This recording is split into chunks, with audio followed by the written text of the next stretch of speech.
আমার ভাইয়েরা, আল্লাহর রাসূল সাল্লাল্লাহু আলাইহি ওয়াসাল্লাম কেমন ছিলেন তার ব্যাপারে আল্লাহ রাব্বুল আলামিন কোরআনুল কারিমে বলেছেন সূরা নাজমের ভিতরে, ওয়ামা ইয়ানতিকু আনিল হাওয়া ইন হুয়া ইল্লা ওয়াহয়ু ইউহা আল্লামাহু শাদীদুল কুওয়া।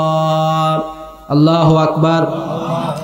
আমার নবী নিজের থেকে বানিয়ে কোনো কথা বলেন না, তিনি যা বলেন সেটা হলো ওহী। আর তিনি যদি নিজের থেকে বানিয়ে কোনো কথা বলতেন, আমি আল্লাহ রাব্বুল আলামিন তার ডান হাতকে চেপে ধরতাম আর তার কণ্ঠনালী কেটে ফেলে দিতাম। হাত চেপে ধরতেন আর কণ্ঠনালী আল্লাহ রাব্বুল আলামিন কেটে ফেলে দিতেন। আল্লাহ রাব্বুল আলামিন তার রাসূলকে কত সম্মান দিয়েছেন। আল্লাহ রাব্বুল আলামিন বলেন, আলাম নাশরাহ লাকা সাদরাক ওয়া ওয়াদা'না আনকা বিজরাক। আমি কি আপনার বক্ষ উন্মুক্ত করে দেই নাই, আর আপনার থেকে আমি ভার সরিয়ে নিয়েছি। এরপরে বলেছেন ওয়া রাফা'না লাকা যিকরাক, এবং আমি আপনার সম্মানকে বৃদ্ধি করে দিয়েছি। আল্লাহ রাব্বুল আলামিন তার হাবিবের সম্মান বৃদ্ধি করে দিয়েছেন। হুজুর যখন হেরা গুহায় তিনি চলে গেলেন, হেরা গুহা থেকে জিবরাইল আলাইহিস সালামের মারফতে ওহী প্রাপ্ত হয়ে গেলেন। জিবরাইল আলাইহিস সালাম এসে বলছেন, ইকরা পড়ো। হুজুর বললেন, আমি পড়তে পারি না। আবার বললেন পড়ো, তিনি বললেন, আমি পড়তে জানি না। এরপরে আবার বললেন পড়ো। তৃতীয়বার বলার পরে এবার চেপে ধরলেন, আলিঙ্গন করলেন। হুজুর ভয় পেয়ে গেলেন, বাড়িতে চলে আসলেন। স্ত্রীকে এসে বললেন, খাদিজা রাদিয়াল্লাহু তাআলা আনহাকে এসে বললেন, আমি ভয় পেয়েছি, জাম্মিলুনি জাম্মিলুনি, আমাকে কম্বল দিয়ে দাও, আমি ভয় পেয়েছি। এখন আপনি চিন্তা করেন, রাসূল সাল্লাল্লাহু আলাইহি ওয়াসাল্লাম তার স্ত্রী খাদিজা রাদিয়াল্লাহু তাআলা আনহার কাছে যখন বললেন যে আমি ভয় পেয়েছি, তখন খাদিজা রাদিয়াল্লাহু তাআলা আনহা বললেন, আবুল কাসেম, হে আবুল কাসেম, হে কাসেমের পিতা, আপনার ভয় পাওয়ার কোনো কারণ নাই, ভয় পাওয়ার কোনো কারণ নাই। আপনি তো ইতিমকে খাদ্য দেন, বিধবাকে সাহায্য করেন, আপনার কোনো ক্ষতি কোনো জিন বা শয়তান করতে পারবে না। আপনি চিন্তা করেন, আপনি যদি আপনার স্ত্রীকে এসে বলেন যে আমি আল্লাহর ওলি হয়ে গেছি আর আমি এখন ভয় পেয়েছি, আপনার স্ত্রী কি বলবে? যে ফেজলামি করার আর জায়গা পাও না, না? কোন মহিলার সাথে তুমি প্রেম করার জন্য গেছো আর বাঁশ জারের নিচে যে ভয় পেয়ে আসছো আর আমার কাছে এসে খেতা কম্বল চাও, আছে না নাই? কিন্তু স্ত্রী তাকে সার্টিফিকেট দিচ্ছেন। বউয়ের কাছে থেকে সার্টিফিকেট পাওয়া কিন্তু খুব কঠিন, কারণ অনেক পীর আছে, তার বউ কিন্তু তার মুরিদ হয় না, ঠিক কিনা? বউ কিন্তু তার আসল ইতিহাস সবই জানে। বউয়ের কাছে ভালো হওয়া অত সহজ নয়। আল্লাহর রাসূল সাল্লাল্লাহু আলাইহি ওয়াসাল্লামকে যখন কম্বল দেয়া হলো, এরপরে আল্লাহ রাব্বুল আলামিন বললেন, ইয়া আইয়ুহাল মুযাম্মিল কুমিল লাইলা ইল্লা কলিলা নিসফাহু আও ইনকুস মিনহু কলিলা আও জিদ আলাইহি ওয়ারাত্তিলিল কুরআনা তারতিলা। আল্লাহু আকবার। হে কম্বল আবৃতকারী ব্যক্তি, আপনি উঠুন আল্লাহর নামে ইবাদত করা শুরু করুন। রাত্রির অর্ধেক অংশে অথবা তার চেয়েও বেশি অংশে ইবাদত করা শুরু করুন। আর আপনি ধীর স্থিরতার সাথে কোরআন পাঠ করুন। আল্লাহ রাব্বুল আলামিন কুরআনুল কারীমটা পড়ার কথা বললেন, আর বললেন যে আপনি ইবাদত করা শুরু করুন। রাসূল কারীম সাল্লাল্লাহু আলাইহি ওয়াসাল্লাম তিনি ছিলেন আদর্শ, প্রত্যেকটা মানুষের জন্যই তিনি ছিলেন আদর্শ। প্রতিটা সেক্টরে রাসূলের সাল্লাল্লাহু আলাইহি ওয়াসাল্লামের জীবনের প্রতিটা ক্ষেত্রেই ছিল শিক্ষা। There is education every aspect of his life. তার জীবনের প্রতিটি সেক্টরে, প্রতিটি ক্ষেত্রেই ছিল শিক্ষা। বলি সুবহানাল্লাহ। তায়েফের জমিনে যখন আল্লাহর রাসূল সাল্লাল্লাহু আলাইহি ওয়াসাল্লাম যখন তায়েফের জমিনে গিয়েছিলেন, সেই সময় তায়েফবাসীরা তাকে পাথর মারা শুরু করে দিল। তায়েফবাসীরা পাথর মারা যখন শুরু করে দিল, তখন হুজুরকে জিবরাইল আলাইহিস সালাম এসে বললেন, আপনি আমাদের বলেন, একবার শুধু অনুমতি দেন, এই পাহাড় এই তায়েফবাসীর উপর চাপিয়ে দেই। হুজুর বললেন, ও জিবরাইল শোনো, আমি যদি আজকে এই মানুষদের উপর পাহাড় চাপিয়ে দেই, তাহলে আমি দ্বীনের দাওয়াত আর কার কাছে পৌঁছাবো? দ্বীনের দাওয়াত কার কাছে পৌঁছাবো আজকে যদি আমি এদের উপরে পাহাড় চাপিয়ে দেই? আপনারা কি বিরক্ত হচ্ছেন? আপনারা অনেকেই দেখি উঠে যায়। আমার ভাইরা, রব্বুল আলামিন তার হাবিবকে তিনি সম্মানিত করেছেন। আল্লাহ রব্বুল আলামিন কিন্তু বলতে পারতেন ইয়া মুহাম্মদ, তিনি ইয়া মুহাম্মদ না বলে বলেছেন ইয়া আইয়ুহাল মুজাম্মিল, হে কম্বল আবৃতকারী ব্যক্তি।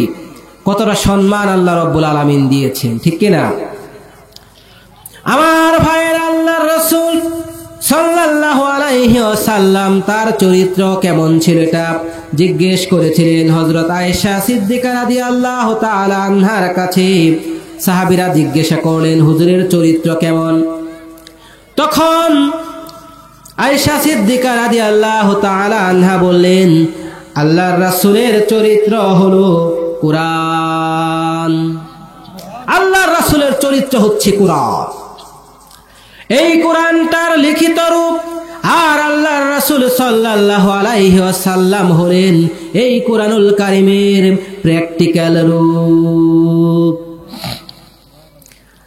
একদিন রাসূল সাল্লাল্লাহু আলাইহি ওয়াসাল্লামের কাছে তার স্ত্রীরা বললেন, একজন স্ত্রী করে 3-4 জন স্ত্রী এসে বললেন যে হুজুর, আপনি আমাদের ভিতরে কাকে বেশি ভালোবাসেন?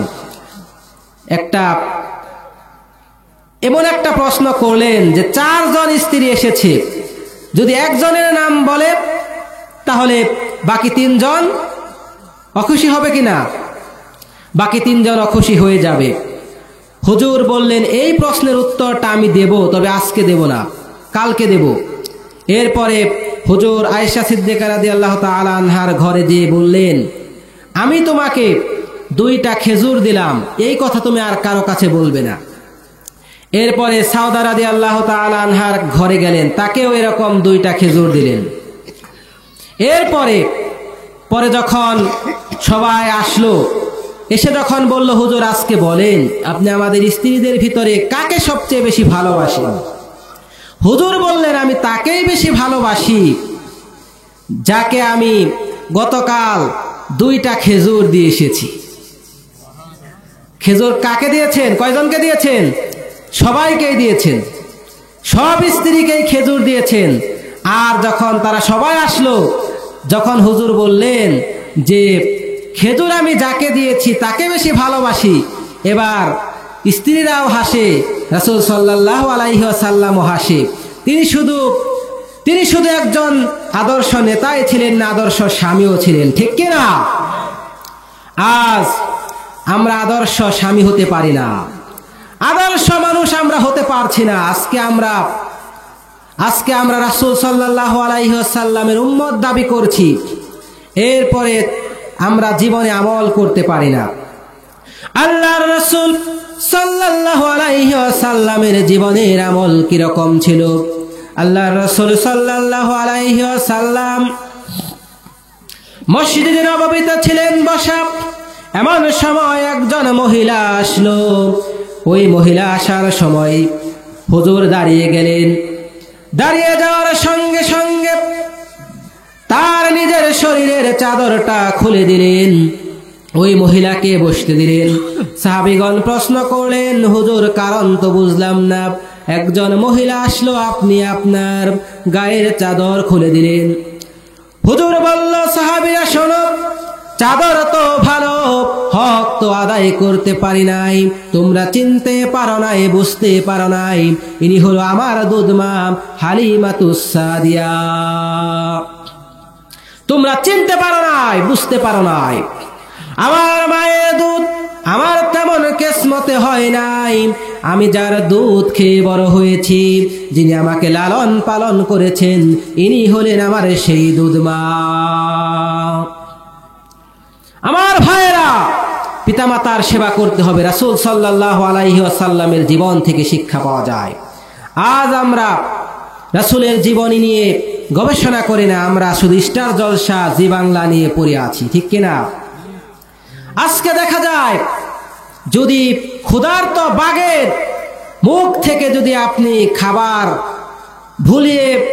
ভুলিয়ে ভালিয়ে যদি রাখতে পারেন, কিন্তু যেই মহিলার কাছে রিমোট আছে, স্টার জলসা হয়, তার কাছ থেকে কিন্তু রিমোট নেওয়া সম্ভব নয়। চোখ সরে না, মন ভরে না দেখলে সিরিয়াল, চোখ সরে না, মন ভরে না দেখলে সিরিয়াল। জোয়ান বুড়া পোলা মাইয়া ধর্ম কর্ম সব ফালাইয়া হয়েছে বেসামাল। চোখ সরে না, মন ভরে না দেখলে সিরিয়াল। গাছড়ার একা দোকা আর আছে দিদি নাম্বার, আর অনুরাগের ছোঁয়া পড়ল রে কপাল। ধর্ম কর্ম সব ফালাইয়া হয়েছে বেসামাল। চোখ সরে না, মন ভরে না দেখলে সিরিয়াল, ঠিক না? আমার ভাইরা, এই যে সিরিয়াল গুলো দেখানো হয়, আজকে মুসলমানের দিন শুরু করার কথা ছিল কোরআন তেলাওয়াত করার মাধ্যমে। কোরআন তেলাওয়াত করার মাধ্যমে মুসলমানের জীবন শুরু করার কথা ছিল, রাত আর ঘুমাতে যাওয়ার কথা ছিল আল্লাহর জিকির নিয়ে। আজকে মুসলমান দিন শুরু করে জি বাংলায় গৌরী এলো নাটক দিয়ে দিন শুরু করে, আর স্টার জলসার অনুরাগের ছোঁয়া দিয়ে রাত শেষ করে, ঠিক কিনা? আমার ভাইয়েরা, এখানে দেখানো হয় ছেলের বউ এবং শাশুড়ি হচ্ছে প্রতিদ্বন্দ্বিতা দেখানো হয়। সংসারের ভিতরে অশান্তি কিভাবে লাগানো যায়, কিভাবে পরকিয়া লাগানো যায়, এইগুলাই তো ট্রেনিং দেওয়া হয়, ঠিক কিনা? পরকিয়া আছে না নাই?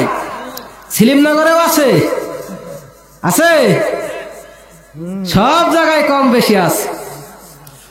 আল্লাহ রাব্বুল আলামিন বলে দিয়েছেন কোরআনুল কারীমের ভিতরে, বলেন, ফালা তাখদা'না বিল কওলি ফায়াতমা'আল্লাযী ফী কলবিহি মারাদু ওয়া কুলনা কওলাম মা'রুফা। যার অন্তরে ব্যাধি রয়েছে তার সঙ্গে নরম করে কথা বলো না। এই কথা কার? আল্লাহর কথা। আপনারা কি ঝিমিয়ে যাচ্ছেন নাকি? রেসপন্স করতে হবে। এই কথা কার? আল্লাহর কথা। যে যার অন্তরে ব্যাধি রয়েছে, মহিলারা তাদের সঙ্গে ইনিয়ে বিনিয়ে নরম করে কথা বলো না। আজকে যখন মোবাইলে কল আসে, রং নাম্বার থেকে যদি কল আসে, কথা বলার দরকার ছিল যে, কে বলছেন, আমি আপনাকে চিনছি না, অথবা বলতে হবে যে একদম স্ট্রেট কাট কথা, না এটা রং নাম্বার, কিন্তু কথা বলে কিভাবে, আসসালামু আলাইকুম, কেমন আছেন? ভেজাল লাগার সম্ভাবনা আছে না নাই? এরপরে নরম করে কথা বলা হলো। এই আয়াতের ব্যাপারে তাফসিরে ইবনে কাসিরে বলা হয়েছে, যেইভাবে স্বামীর সঙ্গে কথা বলো ওইভাবে অন্য পুরুষদের সঙ্গে কথা বলো না। আর আজকে দেখা যাচ্ছে স্বামীর সঙ্গে কেমন করে কথা বলবে, স্বামীকে মানুষই মনে করে না, আছে না নাই? স্বামীর সঙ্গে ভালোভাবে কথা বলবে মানে স্বামীকে মানুষই মনে করে না। আর নরম সুরে কথা বলে দেবরের সাথে, ঠিক কিনা? কমন পড়ছে নাকি আপনাদের? স্বামীর সঙ্গে ভালোভাবে কথা বলে না, শুধু মোবাইলে রং নাম্বারে কথা। মোবাইল আসিল কি দোলা লাগিল, পড়ালেখায় মনে বসে না ভাইরে। মোবাইল আসিল কি দোলা লাগিল, পড়ালেখায় মনে বসে না। পড়ালেখায় মন বসে না মোবাইলের কারণে, আছে না নাই? মোবাইলের খেলা, প্রেম প্রীতির মেলা, এখন আর পার্কে যাওয়া লাগে না। মোবাইলের খেলা, প্রেম প্রীতির মেলা, এখন আর পার্কে যাওয়া লাগে না। বিছানায় বসিয়া কানে ফোন লাগায়া, বিছানায় বসিয়া কানে ফোন লাগায়া, কই মোরে শোনা বন্ধু ভইল না। মোবাইল আসিল কি দোলা লাগিল, পড়ালেখায় মন বসে না, ঠিক কিনা? পড়ালেখার আজকে 12টা বেজে যাচ্ছে মোবাইল আসার কারণে। আর মোবাইলে রং নাম্বারে কল করে কে যে কখন আল্লাহর রাস্তায় চলে যায় তার কোনো ঠিক নাই, ঠিক কিনা? আমার ভাইয়েরা, পরকিয়া করা যাবে না। পরকিয়া করার কারণে সমাজের ভিতরে কিন্তু অশান্তি আজকে লেগে যাচ্ছে। পরকিয়া করার কারণে সমাজে অশান্তি লাগে, পরকিয়া করার কারণে সমাজের ভিতরে গন্ডগোল লেগে যাচ্ছে। আজকে আমাদের এই উপজেলায় বা আমাদের এই টাঙ্গাইল জেলার এখানে প্রবাসী এলাকা, প্রবাসী বেশি থাকে, ঠিক কিনা? একজন যদি বিদেশ যায়, বিয়ে করে রেখে যায়, এরপরে এলাকার চাচাতো ভাই, মামাতো ভাই, খালাতো ভাই শুধু বাড়ির আশপাশ দিয়ে ঘোরাফেরা করে, আছে না নাই? আর শুধু বলে যে ভাবি আপনার বাজার ঘাট করা লাগলে বলবেন, আমরা করে দেব। আপনার কোনো চিন্তা নাই, আমরা দেবরেরা কি মরছি নাকি, আছে না নাই?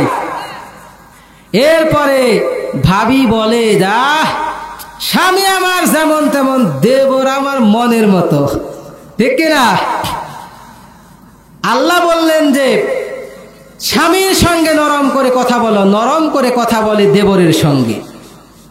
এই দেবরেরাও আবার কম না, এরা বলে ভাইয়া তোমার বর, আমি যে দেবর, ভাইয়া তোমার বর, আমি যে দেবর, ভেবে দেখো ভাবি কার বেশি দাবি, কারে তুমি করবে আপনে বর, ভাইয়া তোমার বর। দেবরের নাকি অধিকার বেশি? নাউজুবিল্লাহ, নাউজুবিল্লাহ। আপনারা বাড়িতে যা বললেন, বলছেন, যাক ঠিক আছে। আমার ভাইয়েরা, পরকিয়া করা যাবে না। পরকিয়াটা অনেক বেশি মারাত্মক, অনেক বেশি ডেঞ্জারাস। পরকিয়া যারা করবে দুনিয়ায় তাদের 1 নাম্বার শাস্তি হবে, তাদের চেহারায় উজ্জ্বলতা তারা হারিয়ে ফেলবে। কি করবে? উজ্জ্বলতা হারিয়ে ফেলবে তাদের চেহারা। 2 নাম্বার পরকিয়ার শাস্তি হলো তাদের আয়ুষ্কাল কমে যাবে। তাদের আয়ুষ্কাল কমে যাবে মানে হলো তাদের সময়ের কোনো বরকত থাকবে না। এরপরে সংসারে অভাব অনটন শুধু লেগেই থাকবে, অভাব অনটন শুধু লেগেই থাকবে সংসারে। আর পরকিয়ার আখিরাতে শাস্তি হচ্ছে, আখিরাতের শাস্তি হচ্ছে পরকিয়ার, যেই ব্যক্তি পরকিয়া করবে আল্লাহ রব্বুল আলামিন তার উপর রাগান্বিত হয়ে থাকবেন, আল্লাহ তার সাথে কথা বলবেন না। সেই দিন যদি আল্লাহ আমাদের সাথে কথা না বলেন, আমাদের কোনো উপায় আছে? সেই দিন আল্লাহ পরকিয়া করা ব্যক্তিদের সঙ্গে কথা বলবে না। এরপরে হলো পরকিয়াকারী ব্যক্তিদের সঙ্গে আল্লাহ কথা বলবে না।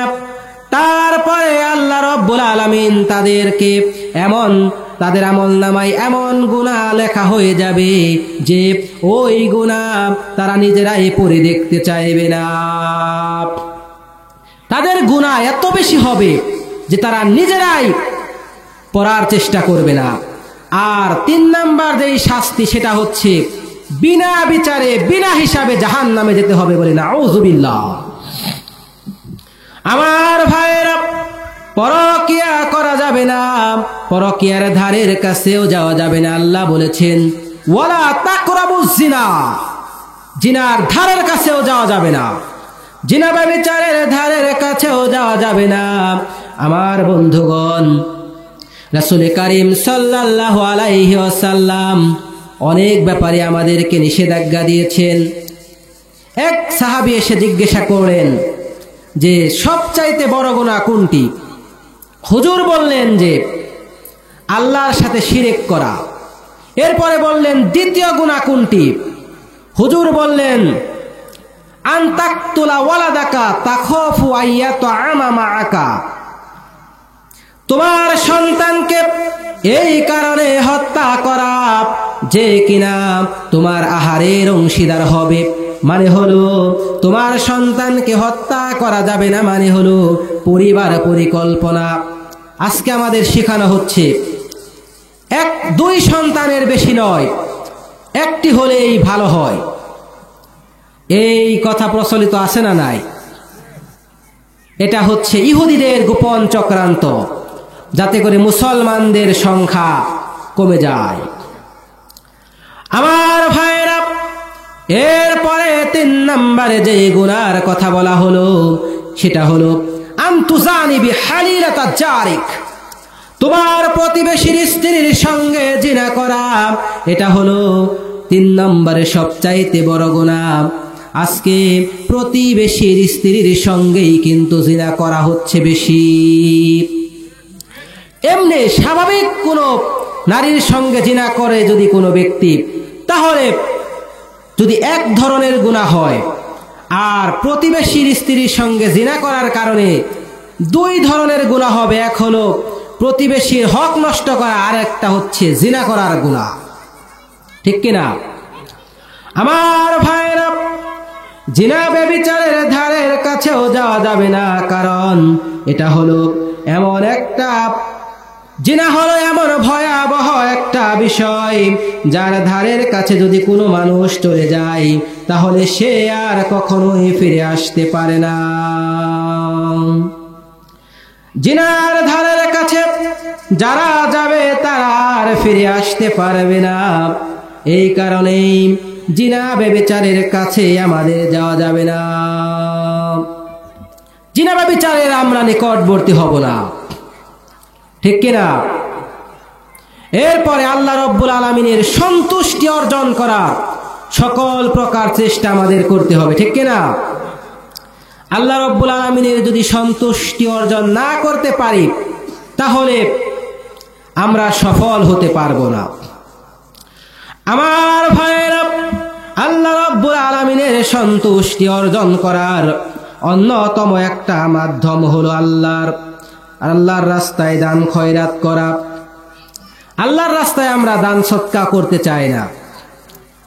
শয়তান আমাদের ওয়াসওয়াসা দিয়ে দেয় যে আল্লাহর রাস্তায় যদি তুমি দান খয়রাত করো তাহলে আল্লাহ রব্বুল আলামিন, আল্লাহর রাস্তায় তুমি দান খয়রাত করো তাহলে সম্পদ তোমার কমে যাবে।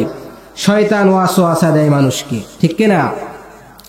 শয়তানের যে ওয়াসওয়াসা কত রকম হতে পারে। যারা সুদ খায়, এখানে আছে নাকি সুদ খাওয়া ব্যক্তি? থাকলে থাকতে পারে। যদি সুদ যারা খায় তারা থাকে, আমার কথা শুনলে অবশ্যই তাদের গায়ে লেগে যেতে পারে, লাগলে লাগবে, কোনো সমস্যা নাই। যারা সুদ খায় শয়তান তাদের ওয়াসওয়াসা দেয়। যদি কোনো ব্যক্তি আসে টাকা নেয়ার জন্যে, তখন শয়তান তাকে বলে, এই লোকটা যদি অন্য কারো কাছে সুদ নেয় তাহলে সে তো ক্ষতিগ্রস্ত হয়ে যাবে। অন্য ব্যক্তির কাছ থেকে সুদ নিয়ে সে তো 100 টাকায় 20 টাকা হারে সুদ নেবে, আর তুমি যদি সুদটা নাও তাহলে তুমি যদি 100 টাকায় 10 টাকা হারে নাও তাহলে তো লোকটার উপকার হলো, আর তোমারও কিছু লাভবান হলে, তুমিও লাভ পেলে, আর এই লোকটারও লাভ হলো।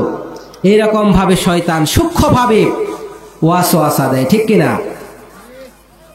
আমার ভাইরা, শয়তানের ওয়াসওয়াসায় পড়া যাবে না। শয়তান হলো এমন একটা ক্যারেক্টার, শয়তান এমন অভিশপ্ত শয়তান, সে মানুষকে ধোঁকা দিয়ে, বোকা বানিয়ে সে জান্নাতে যাওয়া থেকে বিরত রাখতে চায়। মানুষ যেন জান্নাতে যেতে না পারে, এই কারণে সে ষড়যন্ত্র করে, চক্রান্ত করে, শয়তান চক্রান্ত করে যেন মানুষ জান্নাতে যেতে না পারে। যেমন ষড়যন্ত্র করেছিল আল্লাহ রাব্বুল আলামিন বলে দিয়েছেন, আদম আলাইহিস সালামের ব্যাপারে বলে দিয়েছেন, وَإِذْ قُلْنَا لِلْمَلَائِكَةِ اسْجُدُوا لِآدَمَ فَسَجَدُوا إِلَّا إِبْلِيسَ أَبَى وَاسْتَكْبَرَ وَكَانَ مِنَ الْكَافِرِينَ।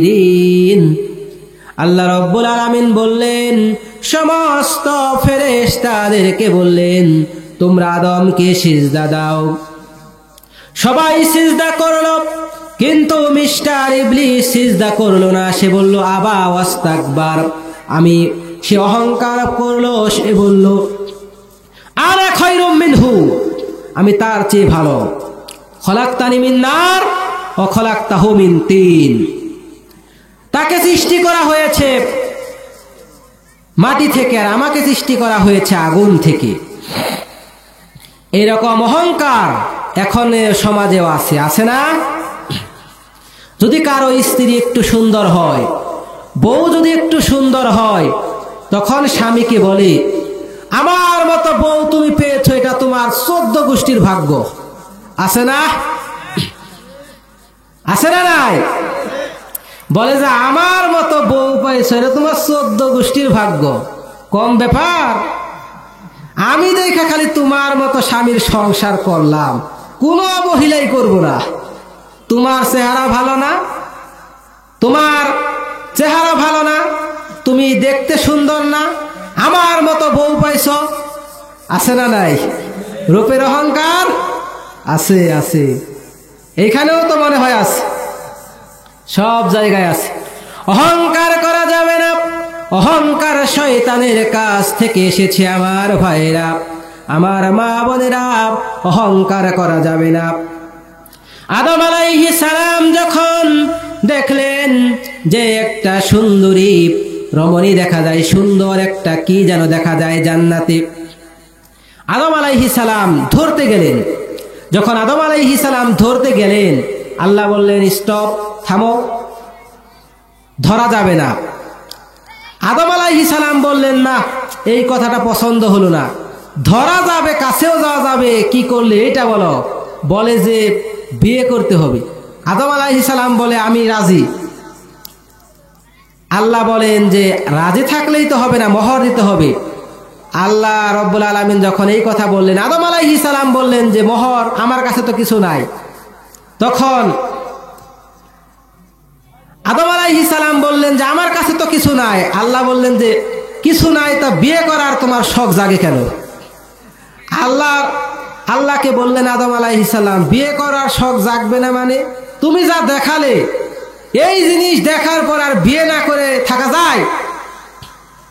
আদম আলাইহিস সালামকে আল্লাহ বললেন, রাসূলের নামে 10 বার দরুদ পেশ করো, এটাই হবে তোমার বিয়ের মোহর। মোহর দিয়ে দেয়া হলো, বিয়েটাও হয়ে গেল। এরপরে আল্লাহ রাব্বুল আলামিন বললেন, সূরা বাকারায় রয়েছে এই কথাগুলো, وَقُلْنَا يَا آدَمُ اسْكُنْ أَنْتَ وَزَوْجُكَ الْجَنَّةَ وَكُلَا مِنْهَا رَغَدًا حَيْثُ شِئْتُمَا وَلَا تَقْرَبَا هَٰذِهِ الظَّالِمِينَ। আল্লাহ বললেন, হে আদম, তুমি এবং তোমার স্ত্রী জান্নাতে থাকো, যা খুশি খাও, যেখানে খুশি যাও, তবে ওই গাছের নিকটবর্তী হয়ো না, তাহলে তোমরা জালেম হয়ে যাবে। ওই গাছের নিকটবর্তী হয়ো না, তাহলে তোমরা জালেম হয়ে যাবে। যদি ওই গাছটার নিকটবর্তী হও, তোমরা জালেম হয়ে যাবে। কে বললেন? আল্লাহ বললেন। এখানে কিন্তু আল্লাহ ওয়াকুলা দিয়েছেন, আন্তা ওয়াকুলা শব্দ ব্যবহার করেন নাই। আল্লাহ বললেন ওয়াকুলা মিনহা রগাদান। এই আয়াতের ব্যাপারে বলা যায়, এখানে ওয়াকুলা বলার কারণ হলো যে তুমি এবং তোমার স্ত্রী উভয়েই। আল্লাহ বহুবচন ব্যবহার করেছেন, ডাইরেক্ট বহুবচন ব্যবহার, ডাইরেক্ট আল্লাহ রাব্বুল আলামিন দ্বিবচন ব্যবহার করেছেন, ওয়াকুলা, তোমরা উভয়েই। আল্লাহ কিন্তু বলেন নাই যে তুমি এবং তুমি এরপরে তোমার স্ত্রী বলেন নাই, বলেছেন তোমরা দুজনে। মানে হলো, আপনি এই আয়াতের ব্যাখ্যায় মুফাসসিরিনে কেরাম লিখেছেন, আপনি নিজে যে পরিমাণ খাবার খাবেন, ওই পরিমাণ খাবার আপনার স্ত্রীকে খাওয়াতে হবে। যে পরিমাণের, যে দামের কাপড় আপনি গায়ে দেন, ওই দামের কাপড় আপনার স্ত্রীকেও দিতে হবে। যদি আপনি একটা পাঞ্জাবি গায়ে দেন 2000 টাকার, আর আপনার স্ত্রীকে, ওয়াইফকে আপনি একটা সালোয়ার কামিজ, বলছে এটা হবে না। আপনি 2000 টাকা দিয়ে কিনলে তাকেও 2000 টাকার কিনে দিতে হবে। আর আপনি মানুষের বাড়িতে যে দাওয়াত খাওয়াবেন, গরুর গোশত দিয়ে খাবেন, আর বাড়িতে শুধুমাত্র ছোট মাছ কিনে আনলেন, তাও হবে না। নিজে যা খাবেন স্ত্রীকেও তাই দিতে হবে। অবশ্য এই দিক থেকে আমার কোনো বিপদ নেই। এই আয়াতের হিসাবে আমার নানা আতিকুর রহমান, তিনি কিন্তু ধরা খেয়ে যাবেন যদি নানিকে যদি সমান দামের কাপড় কিনে না দেন, ঠিক কিনা? ধরা খাবেন কেমনে? নানা যদি শুধুমাত্র 2000 টাকার পাঞ্জাবি গায়ে দেয়, আর নানিকে যদি 500 টাকার 3 পিস দেয়, নানা কিন্তু ধরা খেয়ে বসে আছে। এই কথা বলে না কেন? নানা কি ধরা খাবে কিনা? নানা কিন্তু ধরা খেয়ে যাবে। আমি ধরা খাবো না, কারণ আমার বউ নাই, ধরা খাওয়ারও কোনো বিষয় নেই, ঠিক কিনা? ধরা খেতে চান কে? হাত তুলেন তো। না, এখানের মানুষ মনে হয় চালাক আছে, চালাক আছে এখানকার মানুষ। আপনারা খুবই চালাক। বলি মাশাআল্লাহ। সমান দেবে না মানে? সমান যদি না দেয়, বউ তো হলাড়ি দিয়ে বাড়ি শুরু করবে, ঝাড়ু দিয়ে বাড়ি শুরু করবে। বউয়ের ভয় কি আছে না নাই? বউয়ের ভয় নাই? যারা বলতেছে বউয়ের ভয় নাই, আমার তো মনে হয় একজনও বিয়ে করে নেই। বউয়ের ভয় থাকবে, তাদের তো বউই নেই, ভয় থাকবে কি করে? আমাকে এক মুরব্বী বলতেছিল কুষ্টিয়ায়, যে এক থানায় ওসি বলতেছেন যে কে কে বউ দেখে ভয় পাও, তোমরা এক জায়গায় দাঁড়াও, আর যারা বউ দেখে ভয় পাও না, তারা একদিকে দাঁড়াও। যদি বউ দেখে ভয় না পাওয়া লোক পাওয়া যায়, তাকে আমি পুরস্কার দেব। এই কথা যখন থানার ওসি বলল, তখন সবাই মোটামুটি একদিকে গেল। একজন রুগা পাতলা চিকন চাকন মানুষ, সে দেখা গেল আরেক দিকে যায়। থানার ওসিও কিন্তু গিয়েছে এই বউ দেখে ভয় পাওয়ার দলে। ওসি বলে যে, ব্যাপার কি? তুমি একজন মাত্র এই এলাকার সবচাইতে বীর পুরুষ, যে বউ দেখে ভয় পাও না? হ্যাঁ, এটা কেমন কথা? আমি থানার ওসি, আমি একজন ওসি, আর তুমি একজন কনস্টেবল। আমি দাঁড়ালাম বউ দেখে ভয় পাওয়ার দলে, আর তুমি দাঁড়ালে যে কাতারে বউ দেখে ভয় না পাওয়ার কাতারে। কারণটা কি বলো তো? তোমার বীরত্বের কাহিনীটা বলো। এইবার সে বলতেছে যে, স্যার, কত বড় বীর আমি তা জানি না। আমি যখন বাড়ি থেকে আসছি, বউ আমার কানে চিমটি দিয়ে বলছে যে, সবাই যে কাতারে দাঁড়াবে তুই দাঁড়াবি উল্টা কাতারে। তো বউ দেখে ভয় পায় না এমন মানুষ খুব কমই আছে। আমার ভাইরা, যত বড়ই সন্ত্রাসী হোক, বউ দেখেই কিন্তু ভয় আছে না নাই? আমার ভাইরা, একটু খেয়াল করি, মনোযোগ দিয়ে শোনার চেষ্টা করি। আল্লাহ রাব্বুল আলামিনের সন্তুষ্টি অর্জন করতে হবে। কার সন্তুষ্টি অর্জন করতে হবে? আর আল্লাহর সন্তুষ্টি অর্জন করলে তো খালি খালি সন্তুষ্টি অর্জন করা যাবে না। খালি মুখে চিরা ভিজবে না, ঠিক কিনা? আল্লাহ রাব্বুল আলামিনের সন্তুষ্টি অর্জন করতে হলে আল্লাহর রাস্তায় দান করতে হবে, আল্লাহর রাস্তায় ব্যয় করতে হবে, ঠিক কিনা? আল্লাহ রাব্বুল আলামিন বলেন, মাসালুল্লাযীনা ইউনফিকুনা আমওয়ালাহুম ফি সাবিলিল্লাহ কামাসালি হাব্বাতিন আমবাতাত সাবআ সানাবিল ফি কুল্লি সুম্বুলাতিন মিয়াতু হাব্বা ওয়াল্লাহু ইউদাইফু লিমান ইয়াশাউ ওয়াল্লাহু ওয়াসিউন আলিম। আল্লাহু আকবার। আল্লাহ বললেন, যারা আল্লাহর রাস্তায় দান করে তাদের উদাহরণ হলো এমন, মাসালুল্লাযীনা ইউনফিকুনা আমওয়ালাহুম, মাসালু তাদের উপমা, আল্লাযীনা যারা ইউনফিকুনা ব্যয় করে, আমওয়ালাহুম তাদের সম্পদ, ফি সাবিলিল্লাহ আল্লাহর রাস্তায়, কামাসালি হাব্বাতিন তাদের উদাহরণ হলো একটা শস্য বীজের মতো, আনবাতাত যা উৎপন্ন করে, সাবআ সানাবিল 7টি শীষ, ফি কুল্লি সুম্বুলাতিন মিয়াতু হাব্বা প্রত্যেকটা শীষে 100 করে দানা থাকে। আল্লাহু আল্লাহ ওয়াসিউন আলিম আল্লাহ হলেন প্রাচুর্যময় এবং মহাবিজ্ঞ। আল্লাহ হচ্ছেন প্রাচুর্যময় এবং মহাবিজ্ঞ। আল্লাহ রাব্বুল আলামিন বলছেন, সম্পদ আল্লাহর রাস্তায় যারা দান করবে তাদের উদাহরণ হচ্ছে এমন, একটা শস্য বীজ ছিল, সেইখান থেকে 7টা শীষ জন্মালো। এরপরে সেই 7টা শীষ থেকে আল্লাহ রাব্বুল আলামিন প্রত্যেকটা শীষে 100 করে দানা আল্লাহ দিয়ে দিলেন। কতটা বৃদ্ধি করে দিলেন সম্পদ! আল্লাহ সম্পদ কত বৃদ্ধি করে দিলেন! আল্লাহ রাব্বুল আলামিন কতটা বৃদ্ধি করে দেন সম্পদ! আমার ভাইয়েরা, সম্পদ বৃদ্ধি করে দেওয়ার কথা বলা হলো।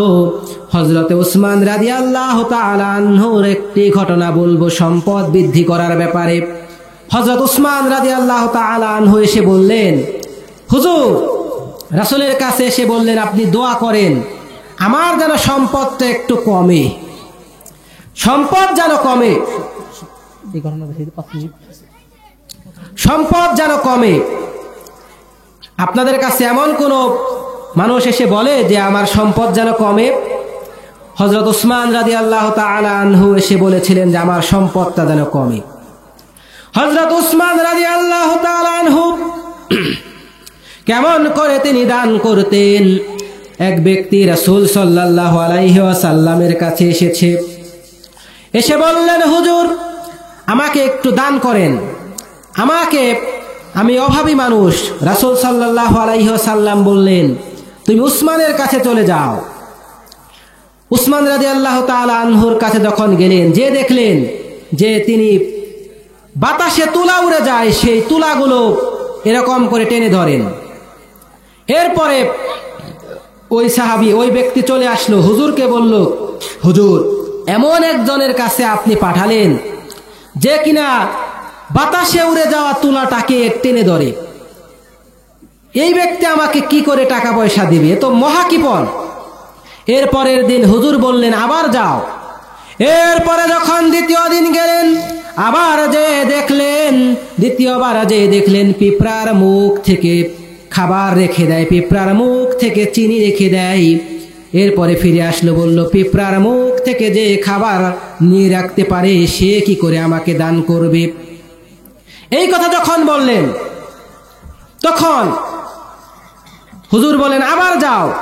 এরপরে যখন হুজুর গেলেন, এরপরে যখন ওই ব্যক্তি হযরত উসমান রাদিয়াল্লাহু তাআলা আনহুর কাছে গেলেন, এরপরে উসমান রাদিয়াল্লাহু তাআলা আনহুর কাছে যেয়ে বললেন, আমাকে রাসূল সাল্লাল্লাহু আলাইহি ওয়াসাল্লাম পাঠিয়েছেন। এখন বললেন, ঠিক আছে, তুমি আমার ম্যানেজারকে বলো যে একটা উট এবং তার সমস্ত মাল যেন তোমাকে দিয়ে দেয়। ম্যানেজারের কাছে যখন গিয়ে বললেন, তখন ম্যানেজার বললেন যে আমাকে একটা উট আর তার মালগুলো দিতে বলেছেন। ম্যানেজার বলল যে এখন দেয়া যাবে না, এখন তোমাকে দেয়া যাবে না, আমি আগে হিসাবটা ক্লোজ করে নেই।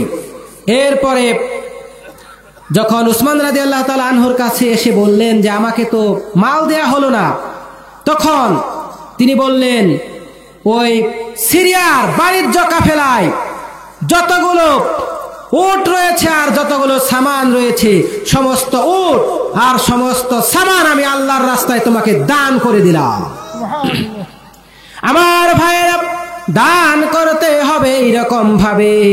আমার বন্ধুগণ, আজকে মসজিদের মাহফিলে আমরা এসেছি, আল্লাহর রাস্তায় দান করতে হবে।